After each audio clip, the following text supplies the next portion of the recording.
Hare Krishna, dear devotees. Today we will speak about what is the purpose of life. And I have taken from Srila Prabhupada's teachings 30 points, and we can go through them and discuss a little bit. So, in his books, conversations, lectures, letters, Srila Prabhupada sometimes speaks about what is the purpose of life. Sometimes he says what is the aim of life or what is the goal of life. These are similar, and the first thing that I have put that he mentioned is devotional service is the purpose of life. So devotional service means service to God or service to his devotees. And devotional service in Sanskrit it's called bhakti. Bhakti means devotion, but bhakti Srila Prabhupada translates as devotional service. Bhakti also means love. So, but devotional service doesn't refer to any kind of ordinary service. It refers to spiritual service or to service to God. Then another one is renunciation and attainment of the transcendental position above the three material modes of nature. So this world is governed by the three modes of nature: ignorance, passion, and goodness, and every living entity is under the control of the three modes.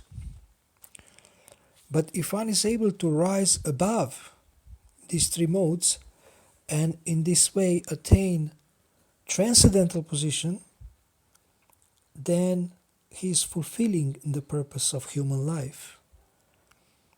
And the word renunciation refers to renouncing anything that is unfavorable for devotional service and accepting everything that is favorable for devotional service. In one sense, renunciation is funny because nothing belongs to us anyway. Even our body is temporary vehicle that we are using. So what can we renounce? But the scriptures explain that the real renunciation or yukta vairagya means to engage everything in devotional service. All the resources, our own body, our own mind, our intelligence, pranair artair diya vacha. Srimad Bhagavatam explains engaging our whole life, our wealth, our intelligence, and our words. So we don't want to renounce everything, but we just want to engage it in Lord's service, in Krishna's service. That is real renunciation. Otherwise, renunciation is called incomplete or falgu vairagya. Incomplete renunciation means not understanding that everything belongs to God and that everything can and should be engaged in His service for His pleasure. Another one is to make contact with the Lord and be engaged in His service. So this is quite self-explanatory. And how do we get in contact with the Lord? Our most important daily contact is by chanting the holy names of the Lord, by chanting the Hare Krishna Maha Mantra. And Hare Krishna Maha Mantra itself is actually address to the Lord and appeal to the Lord to engage us in His service. So this connection, contact with the Lord and engagement in His service is purpose of life. Then to satisfy the Supreme Lord, when one is engaged in chanting and performing devotional service, by these activities he satisfies the Supreme Lord. To become a devotee of the Lord. So a devotee of the Lord is someone who serves the Lord, who doesn't engage in sinful activities, who is attached to the Lord, who is attached to devotional service, who has a higher taste. to go back home, back to Godhead. So if someone is engaged in devotional service, he is already back to Godhead, because his consciousness is not anymore in this world. His consciousness is actually in the spiritual world. So if at the end of life we can remember the Supreme Lord, then He will certainly take us back home, back to Godhead, or back to Himself. To dovetail everything in the service of the Lord, this we have already mentioned as Yukta Vairagya, engaging everything in the service of the Lord, connecting everything to the service of the Lord, and seeing everything around us, all the energy and all the people, all the personalities, as something that, or someone that could be engaged in Lord's service for His pleasure. To follow the instructions of the Supreme Personality of Godhead. Now, if one is engaged in devotional service and in chanting the holy name of the Lord, he is following the instructions of the Supreme Personality of Godhead. Another important part of instructions is to follow the 4 regulative principles: no eating meat, fish or eggs, no intoxication, no gambling, and no illicit sex. To be fully absorbed in thoughts of Krishna and His form, pastimes, activities, and qualities. So one can be absorbed in thoughts of Krishna in various ways. One can be absorbed in thinking about devotional service, or what next service he will actually perform, and then reading, hearing about his form, pastimes, activities, and his various qualities. And nowadays with smartphones, one can actually have teachings about Krishna very easily and quickly accessible. He can, whenever you have little time, maybe on a public transport, you can hear about Krishna or read about Krishna. And in this way, be always absorbed in thoughts of Krishna and His service. And in this way, the person doesn't live anymore here in this material world, but his consciousness is in the spiritual world. To perform yagya or sacrifice, and the most important yagya or sacrifice is Sankirtan yagya, which means congregational chanting of the holy names of the Lord. Then the next one is to become a Brahmana, a first-class man. So Brahmana has certain qualities: Shamodamastapach shocham kshantirarjavameva cha jnana vijnanamastikam brahma karma svabhavajam. Bhagavad Gita describes the qualities of the Brahmana: control of the senses, control of the mind, control of the senses, performing austerities, cleanliness, both internal and external, then a tolerance, simplicity, then theoretical knowledge, jnanam, and vijnanam, realized knowledge or practically applied knowledge. These are the qualities of a Brahmana described in the Bhagavad Gita, and there are some more lists in the Srimad Bhagavatam where some more qualities are mentioned. And one very important quality that we mentioned when we spoke about forgiveness, the quality of a Brahmana is forgiveness. First class man. First class man is also called Aryan, civilized man. Another purpose, to become spiritually rich. What does that mean? To be spiritually rich means to have high consciousness and to be engaged in spiritual activities or spiritual service. To be connected with the Lord, to have a higher taste. Then another one is that the purpose of life is not sense gratification, but self-realization. So I sometimes hear that people say, believe in yourself, love yourself, forgive yourself, take care of yourself.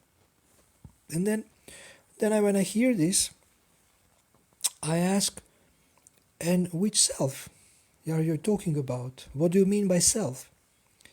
If we want to do anything with self, we need to be clear what is self. Then the next one is to go back home, back to Godhead. So the purpose of life is to go back home, back to Godhead, and live with the Supreme Personality of Godhead, play with the Supreme Personality of Godhead, dance with the Supreme Personality of Godhead, and eat with the Supreme Personality of Godhead. So maybe this is a little surprise for you. So basically, to summarize this statement, we can say actually to be in association of the Supreme Personality of Godhead. To revive our dormant love of God. It is said, Nitya Siddha Krishna Prema Sarva Kabunoi Shravanadi Shuddha Chitte Korayeudoi. Krishna consciousness is eternally situated in the hearts of living beings, and it's not something that will be gained from the outside. They already possess this, and by hearing and chanting, this eternal and inherent consciousness is revived or is awakened. So revive, it's dormant, it's like in the state of sleep at the moment, but by hearing the holy name of the Lord and by hearing the scriptures, this dormant love of God is being awakened. The next one is to inquire about the absolute truth. Now, we have spoken many times about the importance of inquiry, and we know from the Vedanta Sutra that it is said, Adhato Brahma Jigyasa, that in this human form of life, the most important activity is to inquire about the absolute truth.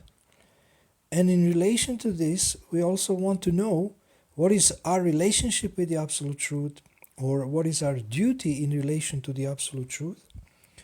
So, inquiry throughout the whole life, the whole spiritual life, or the whole human form of life, is essential on a daily basis.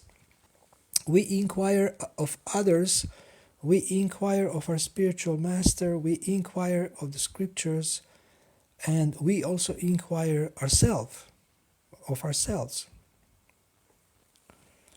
So asking excellent questions is very, very helpful for self-realization and God realization.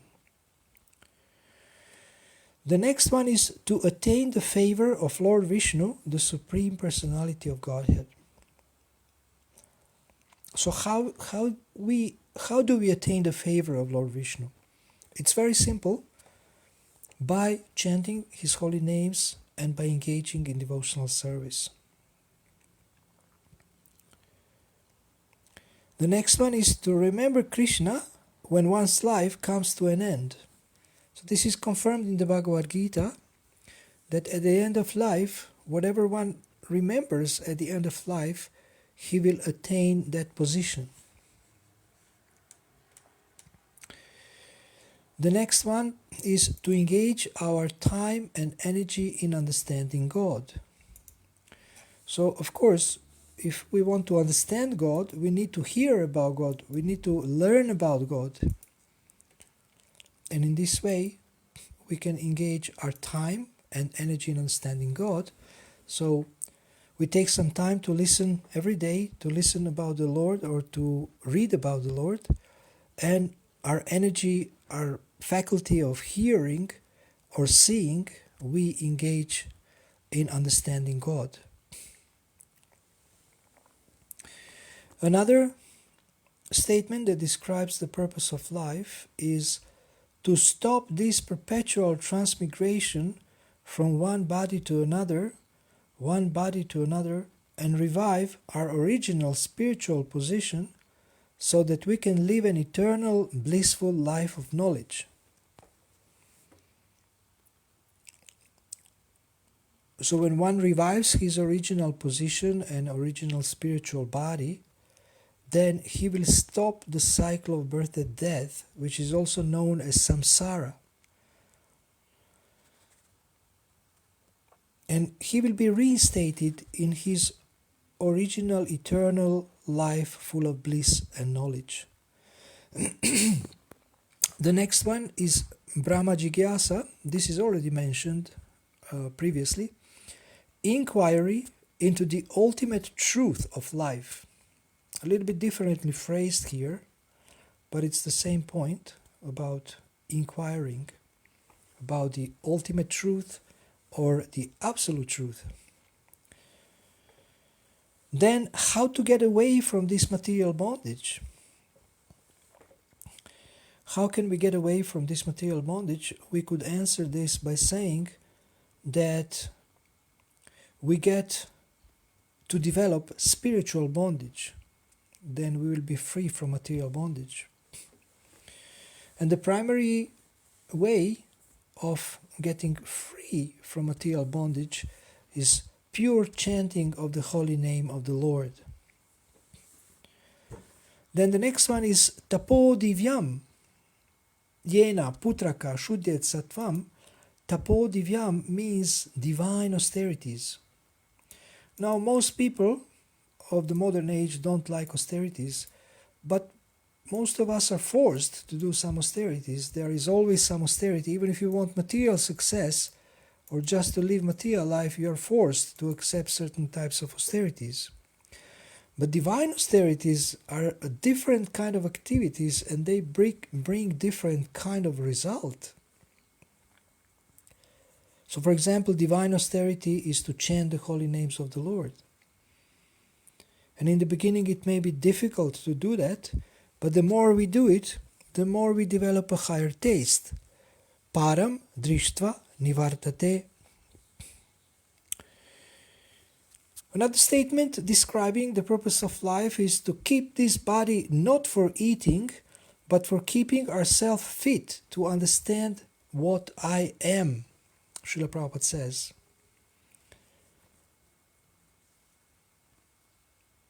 So body and mind are related, and we don't understand with the body, we understand with the mind.